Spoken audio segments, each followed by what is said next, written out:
Podcasts are everywhere, and there are so many good ones too. Am I right? I'm Mike with Games Played Badly, and today on Session 0 we talk with Sam with the Roleplaying and Rollplaying podcast.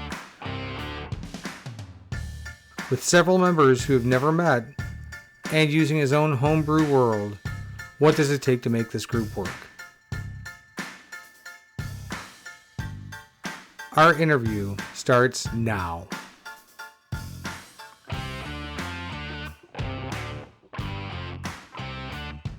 All right, Sam, it's so good to have you on the show. I see you on Twitter all the time. I mean, you post profusely. And I love it because throughout the day you're making me laugh. Well, I'm very glad to hear it because I tend to just throw stuff against the wall until it sticks. So, and I guess that technique has gotten me at least somewhere if I'm getting interviewed by you. But Absolutely. yeah, I really appreciate that. It's really nice to be on the show. I think you and I have probably interacted more through the ttrpg solidarity hashtag more recently. And following you, I mean, your daily snark is awesome. And I really enjoy like the shitty class ideas, the shitty item ideas, and we riff off each other every once in a while. I think my thing today was a shark trumpet. The shark trumpet. As a matter of fact, it may not have been you. As old Gits and Dragons. I'm not sure. I think that was old Gits and Dragons. Yeah. But I mean, you post stuff like that too all the time. What I told him, he had something where it was like a spell that makes people pass gas and get moist, and I said mine's just like yours, except it makes them moister. Yeah, I mean, I don't do too many spells. I probably should, but most of the time... You do a lot of classes and item ideas, right? I do, yeah. Mostly if I'm feeling really uncreative or uninspired, I'll do a random item idea. I'll pick something that's in the room, and I'll just riff off of that for however many characters I can fit in the tweet, send it out, and hope it resonates with someone. But I think we have a great synergy from this standpoint. I think we could publish all that stuff. I mean, yeah, I feel like we could publish it for sure. I feel like if we flavor it in a way where it's like this really eclectic collector guy who doesn't know if these things actually work or not, like a big snake oil salesman kind of deal. Right. I think that'd be very funny. Yeah. Oh yeah, like a persistent vendor in the universe who just kind of randomly appears and sells stuff and you don't know what they are, and all of a sudden you're shitting your pants. Oh yeah, for sure. For sure. Yeah. That is totally my brand. All about that. So from that standpoint, that's how I kind of got to get more familiar with you. But I know that you have a podcast. I've listened to it. Why don't you tell me more about the podcast? It looks like it started back in October of last year.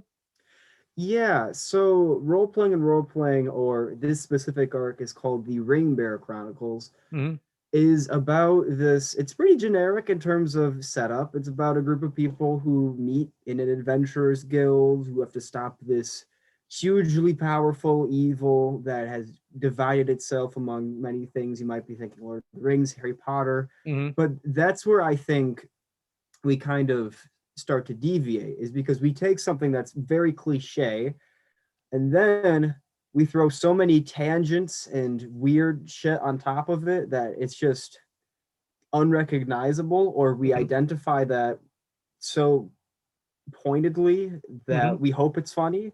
Like, I don't know, but we certainly laugh during the podcast. It is a comedy podcast for the most part. There are some serious moments, but for the most part, it's pretty just, it's a lot of improv comedy for the most part, but that's just the way it is. Now, is there a character in there named Andromeda? There is. Okay, so the only reason why I mentioned that is because I'm never going to drink any of her coffee, ever. I would not recommend it, no. And if no one here knows what I'm talking about, listen to the podcast, you'll know in the first 10 minutes. Oh, yeah. That is the amount of people who have either tweeted that, DM'd me that, or have popped in our Discord server and said not to drink the coffee. I mean, I feel like we should make it a sticker at this point. I feel like a T-shirt might even be better, but some of Oh, the stickers, see yes. how that takes off, Yeah, it's just it really sets the tonal whiplash that the podcast has. And I think that Audrey, who plays Andromeda, is easily the most chaotic person I have ever met and plays that character so well. So now, how long have you guys been gaming together? Together, this oddly enough, this was our first like group together. Sorry, words. This was our first game together as a full group. I have been playing D&D with Alex and Audrey for probably about a year before Okay. this. And then Michael, Sean, and Logan, I had recently gotten to D&D like a month ago. And so they did not know each other before this. I mean, Oh Logan knew wow. Alex. Yeah, they knew Alex vaguely, but now we've gotten to the point where like, yeah, we got to get together. Like, we actually have to meet in person and do like a photo shoot or some shit like Hmm. that because we haven't met. They haven't met in person. It's just like Oh, that's awesome. I we, love that dynamic. That's so cool. yeah. And then like Sean, Logan, and Michael are very they're pretty new to it, but I think they're all taking it very in stride with the role playing. Like, I think one of my favorite moments in the podcast, well, there's a couple, but my favorite is when Sean and Michael riff off of each other for like this like story where this frog goes to the store, and it's completely improv. Hmm. I was like did not know where that would go, and I honest to God, I think they killed it. I had to cut out probably about 3 minutes straight of me laughing. Um, that was great. The interrogation scene is awesome, and you just have to listen to it in order to truly understand the scope of it. But I'm really proud of each and every one of them. They've done such a great job. They've all taken up different positions for the podcast and Hmm. whatnot. Like Audrey does TikToks. Logan and Michael are working on our Patreon at the moment. Sean does like probably 50% of the music. The rest of it's royalty free. Like the theme that we have in the beginning, he did Hmm. all of that. Wow. So yeah, we're really really liking where this is going, and we had no idea that we would ever even reach where we're at right now. I'm like super jealous. I mean, just from the standpoint of you have all these people who actually want to do something, and you guys are all working toward a similar goal. And then on top of it, the people that are in your podcast who are role playing better than most people and riffing off each other, never role played before. Yeah, I think Alex and Audrey do an awesome job at Hmm. inspiring the other three because they're just very new to the game and how to improv and whatnot. And Alex and Audrey are veterans. They know what they're doing, and obviously their interactions are very much more organic at the Hmm. moment, which is I Yeah. mean which is to be expected. But I think that they've done a great job of pulling Logan, Michael, and Sean to the podcast, especially. And in the beginning, it was not like everyone was super passionate about this project. This thing was my baby. I was like, all right, guys, you want to do a podcast? Let's go. Okay, guys, we're gonna make a Twitter. Great. All right, let's go. And then eventually they're like, wait, we're actually making some headway with this. Maybe we should actually start trying to participate. Yeah, But I mean, it's kind of amazing when things like that take off. Something that you were really doing for yourself all of a sudden becomes something you're doing for other people. yeah, and I think like I struggle with ADHD and whatnot, and just I I love making ideas, which I think is great about DMing, but I can't commit to a project, Yeah. like writing a book or something like that. Like I'll be like, oh my god, this is a great idea for a book, and I'll do chapter one, and I'm like, I can't write this anymore. I hate Yeah. this. Whereas DMing, and especially DMing this podcast, has shown me that like with community support and with a couple of people behind you that are just kind of pushing your deadline, it suddenly just becomes so much easier because people are relying on you all of a Hmm. sudden. It's not your project, it's our project, which Right. I think is a really cool element. I think it's a very good viewpoint to take. I mean, it really is your project as a group. I mean, because you're all producing it. I mean, you're all actors, you're all content creators, all these things become very organic throughout the course of, you know, you're building on something together. Yeah, and really it is. a weirdly something from nothing kind of thing. I did not think we would get here within 2 years, let alone how long we've been here so far. And I think a lot of that is owed to the insanity that happens on our Twitter. But the podcast itself is like we have one of our artists that we like to commission from loves the podcast, and she's recently gotten into it, and she like sent a thing, like she sent us a text chain between her and her friend that she just got into it, and her friend's like, what the hell is up with the coffee? And then I'm like, guys, we have fucking fans, what is going on? It's like so surreal. Yeah, it is. You know, I mean, but here's the thing is, I mean, from the standpoint of what you're creating, there are people who are going to really get into it and really enjoy it. And you're striking a nerve with someone and resonating. And that's a fantastic thing. I love it. I you know, again, I've listened through parts of various, unfortunately, I don't have time to listen to an entire podcast sometimes, but before I talk to people, I try and listen to as much as I can. And you know, I loved was that first episode. You could tell there were people who were maybe a little hesitant to role play a little bit, and you could see that come. You could see layer by layer. As soon as someone was able to do it, they felt like they were more emboldened to do it. And I think it's fabulous. I think it's a great idea. You know, I've just a little bit that I've listened to, I've really enjoyed. And I can only imagine what your fans who've listened to all 6 episodes and all the parts in between, you know, have to say. So Yeah, that means the world to me, because I mean, session one is by far the worst episode, just in terms of overall quality. But hearing that is honestly such, it just validates a lot, you know? mhm. Really means a lot. Now, would you think that I believe you may have mentioned this, or maybe I thought this, but the episode 1 was really a session 0, right? More or less. I think we had a session zero just going over, we didn't record it, but we had a session zero where we just went over all of the base rules, Mhm. what they're okay with in the podcast in terms of um like some NSFW stuff. Mm-hmm. But this, yeah, session one was kind of like a session 0.5 because it was very introductory to, in more than one way, to people. Because I mean, I have like 17 to 30-ish pages of world building on this world. Like, this is like the very tip of the iceberg Yeah. of this world that I've created. And I only decided to do a podcast because I enjoyed that the setting that I had created so much. Like, it Mhm. took me weeks and months to make this. And I think sometimes the issue is that my scope is so large. Like, I'm a very big picture person.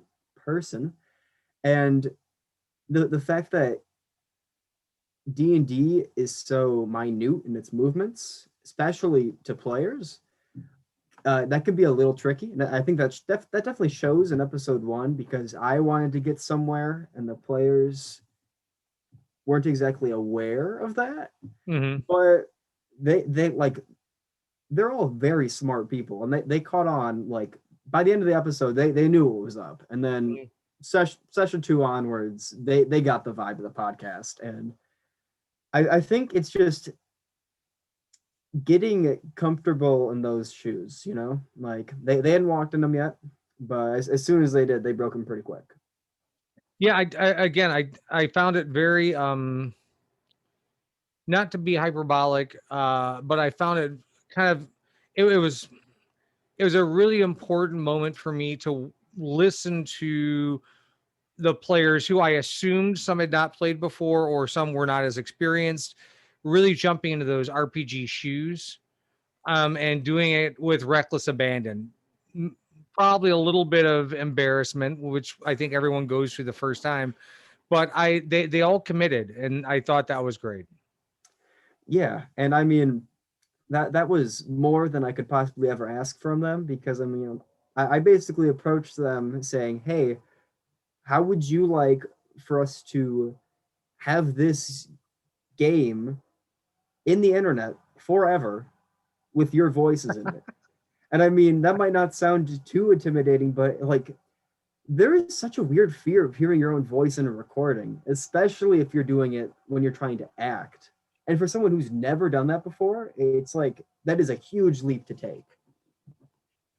Sam, I couldn't agree more. It is a transfer of trust when you walk into a room and you are bearing your role-playing soul to a table, not to feel like you're gonna get backlash or stepped on or shunned in some way, shape, or form. Because in normal society, some of the stuff that we do may be considered a little mentally unstable. I think we fully embrace that though at role playing because whereas in a very serious setting you might like question like, oh, this part of the world contradicts this other one, and oh my Mm, goodness, I can't stand this part of it.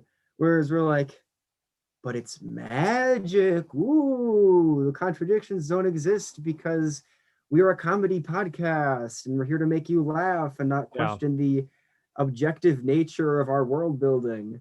And I think a comedy podcast is much easier to run and much easier to put yourself into than a very serious podcast. And props to any serious RPG podcast who can pull it off. Honest to God, I am very Yeah. envious of that. Yeah, But I mean, I think there's have you found this to be true where you may have a great session? Do you feel like now all of a sudden the bar has been raised on the next session? Do you feel like it's a successive, almost unobtainable succession of greatness? It's like you had a great episode 2, episode 3 has to be that much better. I mean, are you guys aware of that? for sure, well, in certain aspects, because in audio quality, for sure, I strive to make this as clear as possible. Sound quality, audio quality, production quality, I hope, goes up by the session. That is my genuine hope. In terms of story, though, because I have this laid out with such a large idea, and eventually I micromanage it down to a point where I can address those small things. I don't think that problem really applies to the story because I know it's all set up for some massive reveal that's going to happen later. Mm, Like the end of the first arc, session 5, I'd been working that forever, and that the ending surprised me. I was not ready for that ending either, and I was like, oh shit, what am I gonna do? yeah. Um, but I think that's the beautiful thing about D&D. It just even when you're the DM, you're the setting, you're the NPCs, you're the gods themselves. Right. You're not fate. You don't know what's gonna happen, and you gotta roll with the punches, even with that nigh omnipotence. And it's a weird feeling, especially when it's broadcast, because that way I can't retcon a podcast. It's Right. when it's out there, it is written in stone. People hear it, they can't unhear it. I'm like, Yeah. where do I go from here?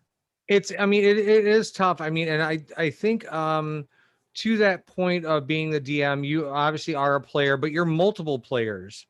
You're multiple NPCs and you're feeling multiple things based off of what NPC is where and who and their relationship with the party. And I feel like that's the ultimate role playing spot to be in. And Oh yeah. therefore I feel like it's almost like it's maddening because you're torn as well. I mean, as players use certain things, you're one NPC's feeling this way, the other NPC's feeling this way, and you've got to portray that accurately. Yeah, I gotta say, arguing with yourself with different voices is one of the most surreal experiences I think I've ever had. Just as a DM, and it's Yeah. just hard to wrap your head around, especially such a weird shift in your mind. Well, I like the fact that you use the some voice changer stuff in there to kind of help differentiate the characters. I mean, I don't do that just because I don't have the software and I've never really done it. And it becomes really confusing if that's not in there because all of a sudden it's like, I hate you because you do this. Oh yeah, you hate me? No, I hate you. And it's like, and without that, without those inflections and differences in vocal tonality, you're not going to have.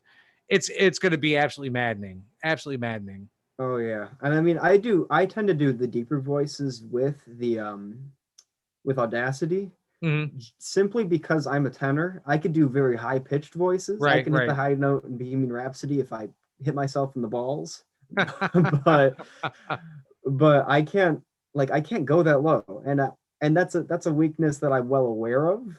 So especially when role playing, the game is as much for the audience as it is for the players. And I think Agreed. you have to balance that, because if it's too much for the players and not enough for the audience, it's going to be all inside jokes. Nobody's going to understand what's going on. You're not going to have a good podcast. You're On the absolutely other right. hand, on the other hand, though, if it's too much for the audience, not enough for the players, you could take away all of their autonomy as players. Like it could feel Right. super railroady. So Yeah. finding that balance has been something I wasn't expecting to have, but now it's like just very, it's something that I have to subconsciously think of all the time. Yeah, I mean, I think you nailed it on the head. I mean, when you're producing, and I was talking to somebody yesterday in an interview, and it was producing a podcast or video or whatever. Are you producing it? Well, let me rewind. Cut, rewind. Producing a podcast, you cannot produce it specifically for your audience, because when you do that, you lose the spontaneity of the group, because you're Right. playing to an audience. You've got to be playing to each other, and the audience has to be able to come along on the journey. So the journey needs to be open enough where they can kind of fit in and figure things out on their own. But you cannot pander to the audience, because then all of a sudden you lose the table. Right.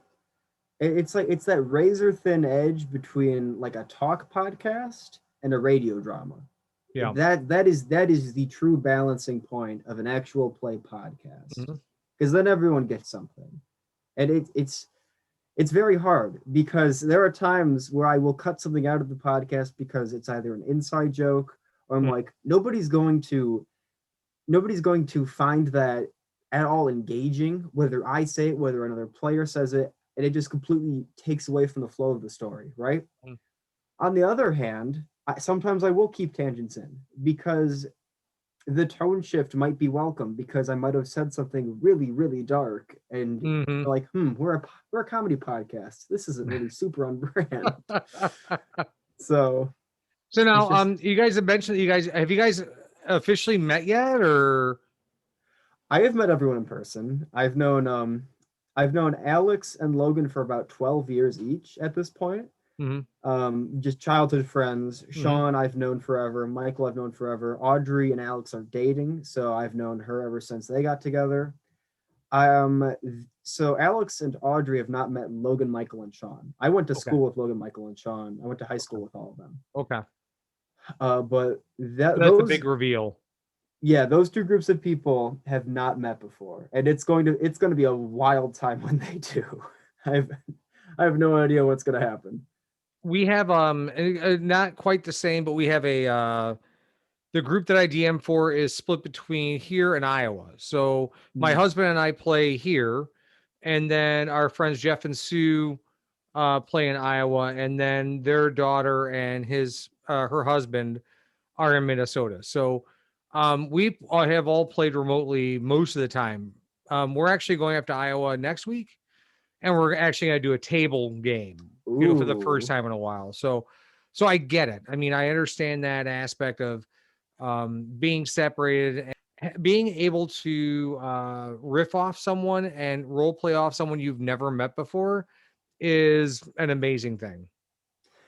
yeah. I guess I didn't really appreciate that until you mentioned it, because from my perspective, these people have like, well, from my subconscious perspective, these people are connected. They're Mhm. they're all my friends, right? Mhm. And so I think like, oh, they'll like each other, they'll do fine. But hearing you say that, I'm like, maybe Audrey wouldn't have liked Logan. Maybe that was a thing that could have happened. But I Mhm. mean, I guess I lucked out. I guess it worked out decently. But yeah, I Yeah, it is one of those things. Like again, I mean, being adults, you're not going to like everyone, and um, it's just one of those things. Is like to be able to it's almost like a blind date, and like a role playing blind date. yeah. You know. That's pretty accurate way of putting that. So right now you're playing your own world, your own creation, your baby, right? Oh yeah. So now uh, and forgive me because we've talked so much about stuff. Now, had you played a bunch before you started doing your own thing, or is this kind of all part of the same package? Did you start playing D&D during COVID and kind of decide to write your own stuff, or had you been Um, playing I, previous? so I got into D&D when I believe my uncle, who's been playing D&D since first edition, Mm-hmm. got me and my cousins in. I can't remember which module it is, but he TPK'd us in the first session, and it was a lesson because I spent so much time making this like drow necromancer. Right. I was so excited for it, and then they died. I was like, holy shit. Yeah. Wow, that really sucks. And my brother and I were like, wow, that's kind of a dick move. Yeah. But I think I've been playing for 4 years now, Okay. on and off for a little bit. And then pre-COVID I remember I didn't really connected with Alex in a while. And out of the blue, he was like, hey, do you want to play D&D sometime? I'm like, yeah, sure, I haven't played that game in a while. And then just took off. And I don't think I personally hate modules just because I don't feel like I have any ability to change anything in them. I Mm. love I love world building. Like this is the nerdiest shit I've ever done. I have a spreadsheet for national relations for this podcast. Like the countries, I have different numbers for how diplomatic they are with each other. And Bravo. oh man, I love that kind of stuff. So I've been doing almost exclusively homebrew worlds at least for probably about 2 years now. And I've been DMing for about the same amount of time. So COVID came around, and I just started playing D&D Well, nonstop, yeah. nonstop. I think I at the peak I was in like 11 games, and it was like I was DMing like six. And I was like, this is really a lot. This is a lot of Yeah. Dungeons and Dragons. I managed to meet some people like just that I've never met before during COVID. Like I have this group of a couple of older guys who I play D&D with. Easily one of my favorite games that they run. And I mean I just met them on Reddit. I haven't seen these guys' faces before, but I've been playing with them for a year now. Nice. And I think when did I come to the realization that I wanted to make a podcast? I think I just started the Adventure Zone. Mm-hmm. I was like, man, these guys are funny. What if I did that? I'm like, wait, what if I did that? And I'm Right. like, I have decently funny and intelligent friends. Maybe this will work. um, it looks like you guys release a podcast basically every week. Yeah, so the structure for it's a little odd because what we do is we record probably about once a month, every 3 weeks, and then we cut it up into bite-sized pieces. Okay. Usually about 45 minutes to an hour long set like recording. Um, and then we just do session whatever, part one, part two, part three, part four, and I try to end it at a place where it makes sense. It doesn't always line up like that. Sometimes it's in the middle of that. I'm like, okay, but that's just the way it is. It clears up our schedules immensely. Mm-hmm. Um, Smart way to do it. I mean, the as far as editing goes, editing is a nightmare. I hate editing is my least favorite part of it, Yeah. especially because I can't do it in like sessions. I have to do it in one go, or else I'm just gonna lose focus. And it takes like anywhere from like 2 to 6 hours to edit a session, and Yeah. it's just oh my god, it's so much time. I was editing an interview that I did yesterday, and the thing is, I'm like hyper focused. So I have some ADHD tendencies. Like when I paint miniatures and stuff like that, I'll paint 2 or 3 at a time just so I don't get bored.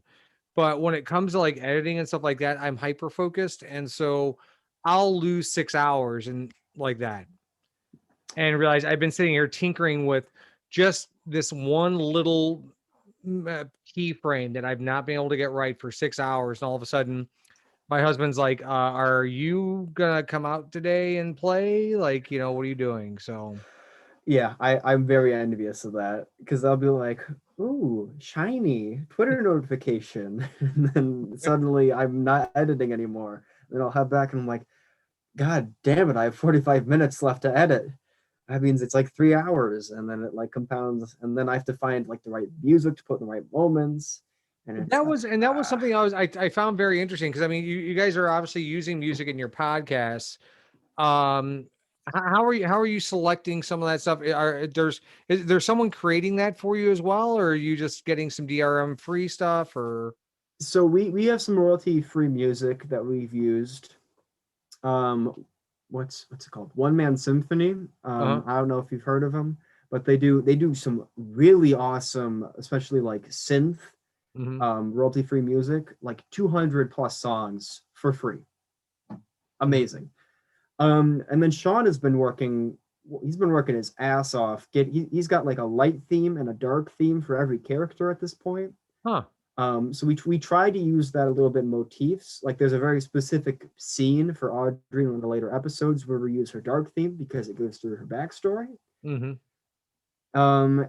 And I think music is a real big part of setting the mood in this podcast because I think we started using it more and more, and it's kind of gotten to the point where but it's harder in battles because I can't have it just in the background constantly because one, editing that would be a nightmare, and two, I feel like that would just get repetitive. And I don't think I've ever heard another podcast that has like an hour straight of battle with like some drum beat in the background for that long. Right. Right. Mm-hmm. So I've like you have to pick and choose your moments where you put the music in. Agreed. And that I think is one of the biggest challenges of editing because I'm like, one, do I want to put music here? Two, what music do I put here? Like I have spent like an hour on one like moment where I'm like, do I put it here or 15 seconds afterwards? I don't know. So not only are you trying to produce content from the standpoint of your writing, your world building, and now you have to edit. It's like, come on, can I get a break on this stuff? Yeah, and then I run the Twitter account, which is like I don't none of that is saved. All that is all like in the moment. I think of it and I'm like, yeah, that's stupid enough to post. Um Yeah, and I love it. I think literally it's great. with the amount of time I put in this podcast, I think if I knew the true scope of how much time I put in, I think I would cry and be like, wow, I'm really wasting my life right now. But Yeah. I honestly feel very fulfilled by it. Yeah, I would not say you're wasting anything, because I mean, obviously you're entertaining other people, and that's never a waste, right? Especially Yeah. during the pandemic right now, we're all in a pretty dark place.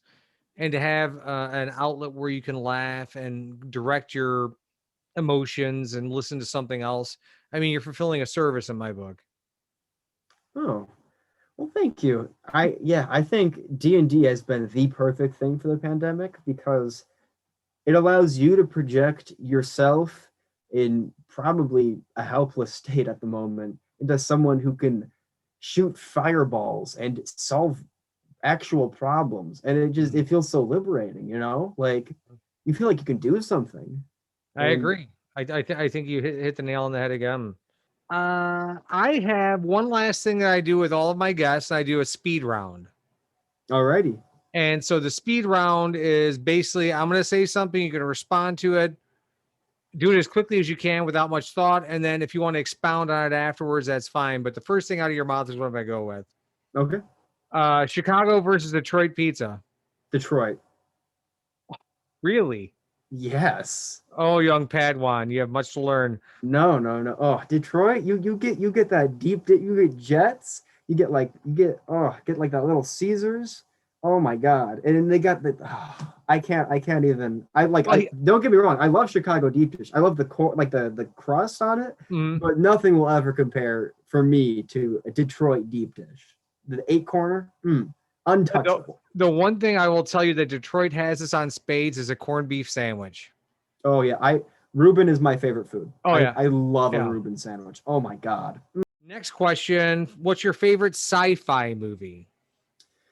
Ooh, favorite sci-fi movie. Shit. That is such a hard question because I'm a huge movie fan. Oh my God. Then I asked the right person, right? Oh my goodness, this is hard. Sci-fi. And probably because I've seen it very recently, Interstellar. I Really? love Okay. Interstellar. I love like Tenet. I just watched, blew my mind. I loved Tenet. Interstellar. Anything that's just really mind bendy. I eat that kind of shit up. Like Donnie Okay. Darko, huge fan of Donnie Darko. Um, yeah, that kind of stuff especially I really like. But in terms of, it's such a hard question. I love Spaceballs just Oh because yeah, of me too. the Fifth humor, Element is one of just my favorite general. movies of all time. Oh my God, Gary Oldman. I know. Are you kidding me right now? Oh, The oh my timing in goodness, that love movie Fifth was Element. impeccable. It was so good. That is a good one, man. There's so many choices. I can't even really pick one. Like because there's sci-fi and there's fantasy. Yeah, I don't even know. I gotcha. What is your favorite music genre? Classic rock. Cool. Mm-hmm. Favorite classic rock band? Led Zeppelin, 100%. Cool. That's Huge solid. lead head. Oh my God. All right. Elf, dwarf, or orc? Depends on the class. Well, I guess not anymore. It doesn't depend on the class anymore. Then I guess I'm gonna have to go with orc. Love All a right. big, beefy, strong boy. Yeah, why not? Orcs have been maligned too long. It's time for them to come out of the shadows and be in the light. Damn straight. I love orcs. Yeah. Well, Sam, it was an absolute pleasure to have you on the show. I cannot wait to listen to more of your podcast. And I'm going to encourage all the people that I know to listen to it because I thought the first episode was fantastic. I've dipped in little here and there, but I'm just so enamored with the fact that you guys have done this all together and through some adversity. And I think you produce a quality product. I thank you very much. That is easily one of the highest compliments we've ever received. And thank you for having me. For sure. I'll definitely watch this when it comes out to stoke my own Absolutely. ego.